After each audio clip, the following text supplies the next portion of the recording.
ختم نبوت کا عقیدہ ہمارے نبی کی وجہ امتیاز ہے، وجہ امتیاز۔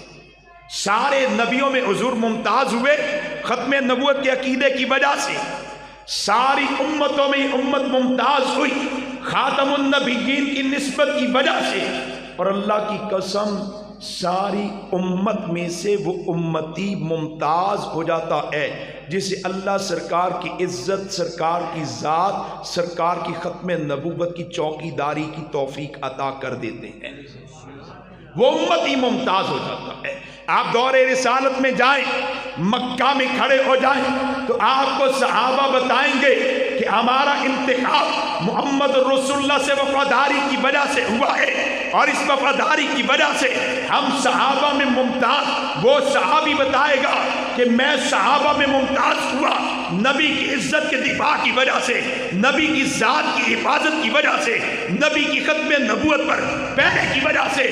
سیدنا صدیق اکبر کو دیکھے، اکیلے ہیں، مقابلے میں پورا مکہ والے ہیں، سیدنا صدیق اکبر حضور پر پہرا دیتے ہیں اور ممتاز ہو جاتے ہیں۔ حضرت زید پہلے شہید اسلام حضرت زید ہیں، سیدہ خدیجہ کے بیٹے ہیں، نبی پر جب مکہ میں حملہ ہوا زید رکاوٹ بن گئے، سیدہ خدیجہ کے بیٹے رکاوٹ بن گئے اور مکہ والوں کے مقابلے میں آئے، شہید ہو گئے، صحابہ میں ممتاز ہوئے۔ آپ مکہ کے حالات کو لے، آپ کو وہ صحابی ممتاز نظر آئے گا جس صحابی نے عزت رسول پر پہرا دیا، وہ صحابی ممتاز نظر آئے گا جس صحابی نے ذات پیغمبر کی حفاظت کی ہے۔ آپ مدینہ آ جائیں، مدینہ ہجرت کے بعد جو پہلا مارکا ہوا اس کا نام کیا ہے؟ پہلی جنگ کا نام کیا ہے؟ جنگ بدر۔ جنگ بدر، صحابہ اور بھی موجود تھے لیکن جو بدر والوں کی شان ہے وہ کسی اور کے حصے میں، اس وقت صحابہ اور بھی تھے لیکن جو بدر میں آئے وہ سارے صحابہ میں ممتاز ہوئے۔ ایک صحابی ہے جو بدر میں نہیں آئے لیکن بدریوں میں شمار ہو گئے، ان کا نام حضرت عثمان غنی ہے۔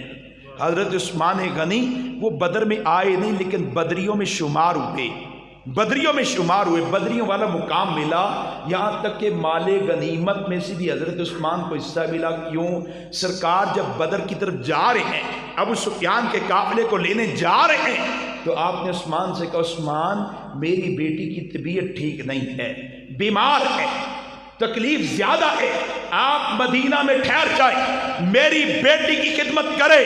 عثمان مدینہ میں ٹھہرے، نبی کی بیٹی کی خدمت کے لیے، بدر میں آئے نہیں، مدینہ میں ہے، نبی کی بیٹی کی خدمت میں ہے۔ اللہ نے نبی کی بیٹی کی خدمت اور حکم رسول کی وجہ سے مدینہ ٹھہر جانے کا بدل کیا دیا کہ بدریوں میں شمار ہوئے۔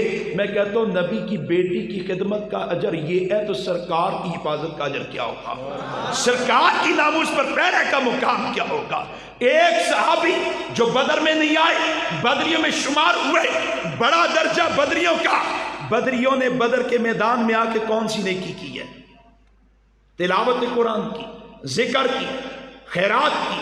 بدر میں آنے کے بعد بدریوں کی نمایاں کی محمد الرسول اللہ کے ساتھ وفاداری ہے۔ یہ میدان ہے، دشمن مقابلے میں آیا، غور سے ان باتوں کو سنیے گا۔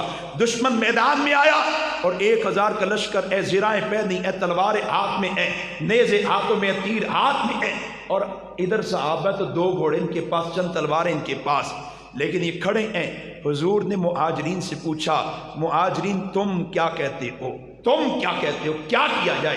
سب سے پہلے جو بولے وہ حضرت صدیق اکبر ہیں۔ کہنے لگے اللہ کے نبی ہم آپ کے ساتھ ہیں، اللہ نے جو حکم آپ کو دیا ہم آپ کے ساتھ ہیں، ہم آپ کا ساتھ دیں گے، آپ حکم الہی پہنچائیے، آپ ہمیں اپنا ساتھ پائیں گے۔ دوسرا جو بولا اس کا نام عمر فاروق ہے، انہوں نے بھی کہا اللہ کے نبی عمر بھی آپ کے ساتھ ہے، ہم آپ کا ساتھ دیں گے، آپ کے دشمن کے مقابلے میں ہم آئیں گے۔ جنہوں نے بدر کے میدان میں سب سے پہلے نبی کے ساتھ دینے کا اعلان کیا